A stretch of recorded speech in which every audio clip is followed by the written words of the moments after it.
Balas Budi Sang Rubah, Dongeng Hongaria, diceritakan kembali oleh Reni Yaniar.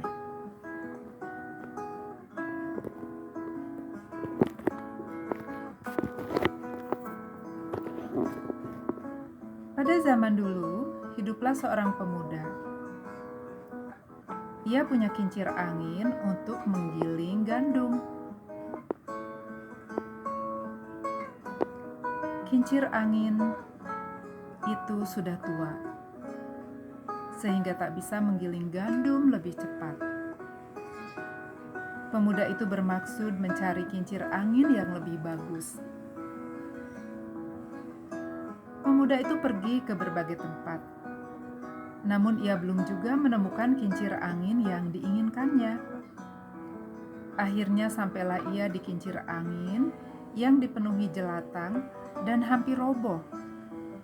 Kincir angin itu terletak di tepi sungai.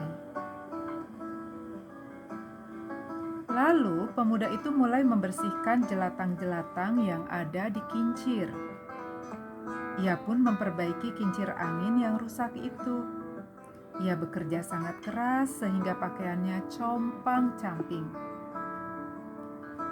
Akhirnya kincir angin itu jadi bagus dan siap digunakan untuk menggiling gandum. Pemuda itu berharap akan ada yang datang dan menggiling gandum di tempatnya. Namun tak seorang pun datang. Padahal ia sudah tidak punya uang. Esok harinya pemuda itu mendengar suara ribut. Para pemburu berkuda datang bersama anjing-anjing mereka. Pemuda itu melihat sekelompok anjing mengejar seekor rubah kecil. Rubah itu lari ke arah kincir anginnya. "Tolong sembunyikan aku," pinta rubah penuh harap. "Masuk dan bersembunyilah di balik karung terigu," kata sang pemuda. Rubah segera berlari dan bersembunyi di bawah karung. Anjing-anjing pemburu menggonggong menuju pintu kincir angin. "Hus, hus, pergi, pergi," usir pemuda itu. Ia memukul anjing-anjing itu dengan sapu panjangnya. Anjing-anjing takut melihatnya. Mereka pun pergi ke arah lain bersama para pemilik mereka. Setelah keadaan aman, rubah keluar dari tempat persembunyiannya. "Terima kasih Tuan, aku akan membalas kebaikan hatimu."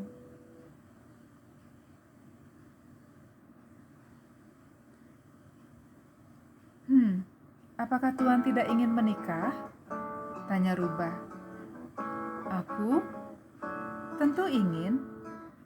Tapi lihat pakaianku. Tak seorang pun gadis akan tertarik padaku," saut pemuda itu.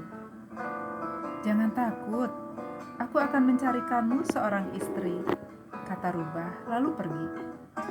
Rubah berkelana mencari gadis yang cocok untuk pemuda itu dan melihat seorang gadis petani sedang bekerja. "Ah, tidak, dia sama miskinnya dengan tuanku," gumam rubah. Lalu rubah melewati saudagar kaya. Saudagar itu mempunyai seorang putri. Rubah memerhatikan gadis cantik itu. "Inilah yang akan kujodohkan dengan tuanku," gumam rubah. Namun kemudian ia melihat gadis itu berteriak-teriak marah kepada pelayannya. Rubah pun membatalkan niatnya. Akhirnya rubah sampai di halaman istana Raja Palu Emas. Tampak sang raja ditemani putrinya yang cantik dan lembut. Rubah merasa ia sudah menemukan calon istri untuk tuannya. Rubah lalu menemui raja. "Yang mulia, aku utusan Pangeran Jelatang. Dia ingin melamar Putri Baginda sebagai istrinya," kata rubah.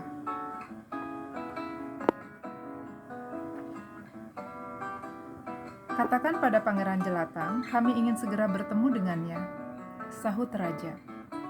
Rubah lalu kembali ke kincir angin pemuda itu. Aku sudah menemukan calon istri untukmu.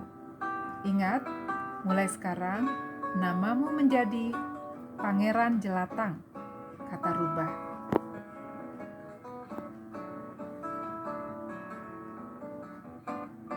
Rubah mengajak Pangeran Jelatang pergi ke istana Palu Emas. Di kejauhan istananya yang megah mulai tampak. Itulah tempat tinggal calon istrimu, kata Rubah. Apa? Dia tinggal di istana? Tanya pemuda itu. Tenang saja, sekarang mandilah di sungai, kata Rubah. Pemuda itu mengikuti nasihat sang Rubah. Saat itulah kereta kerajaan Raja Palu Emas lewat. Yang mulia, tolonglah, kereta, kuda, harta, dan pakaian Pangeran Jelatang dirampas orang. Tolong, Pangeran Jelatang dilempar ke sungai, seru Rubah. Raja Palu Emas segera memerintahkan pengawalnya menolong pemuda itu. Mereka membawa Rubah dan Pangeran Jelatang ke istana. Di sana pemuda itu diberi pakaian yang indah, sehingga menjadi sangat tampan. Putri raja pun jatuh cinta melihatnya. Tak lama kemudian Pangeran Jelatang dan putri menikah. Mereka tinggal di istana. Suatu hari putri bercakap-cakap dengan Pangeran Jelatang. Suamiku sayang, bawalah aku ke kastilmu. Aku tak sabar ingin tinggal di sana, kata putri. Sabar ya putri, tunggulah sampai lusa, kata Pangeran Jelatang bingung. Rubah pun mendengar permintaan putri. Ia segera mencari akal. Rubah ingat tak jauh dari kincir angin ada istana tukang sihir yang sangat kaya. Tukang sihir itu merampas tanah dari para petani. Lalu ia menjadikan para petani itu buruh di ladangnya. Siapapun yang melawan sihirnya akan menjadi tikus. Semua takut pada penyihir yang sangat berkuasa itu. Rubah pun memutuskan menemui sang penyihir. Di perjalanan, Rubah menemui para petani. Dia mengatakan pada para petani, "Kalau ada yang bertanya, milik siapakah ladang dan kastil di sana? Katakan itu milik Pangeran Jelatang." Para petani menyanggupinya. Rubah senang sekali dan melanjutkan perjalanannya ke kastil tukang sihir. Kastil itu tampak menakutkan karena penghuninya sangat jahat. Di kastil tukang sihir sangat marah melihat kedatangan Rubah. "Berikan alasan yang bagus sehingga aku tak perlu menyihirmu," kata tukang sihir. "Tentara musuh dalam perjalanan menyerbu kastil ini," kata Rubah. Tukang sihir sangat terkejut. "Cepat, kau harus bersembunyi sehingga mereka tak bisa menemukanmu," kata Rubah. Rubah segera berlari diikuti tukang sihir. Ternyata Rubah membawanya ke tepi danau yang dalam. "Hei, kau mau bawa aku kemana? Hah? Aku tahu kau membohongiku kan?" kata tukang sihir. Rubah segera berlari mendekati tebing dan dikejar tukang sihir. Ketika hampir tertangkap, Rubah meloncat tinggi, sedangkan tukang sihir terjun ke danau yang sangat dalam. Rubah segera mengabarkan kepada tuannya kalau kastil sudah siap. Kereta kerajaan pun berangkat menuju kastil yang dipersembahkan untuk Pangeran Jelatang.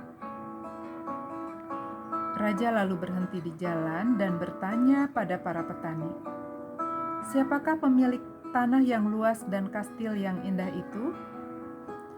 "Itu milik Pangeran Jelatang yang mulia," sahut para petani. Raja pun tersenyum puas.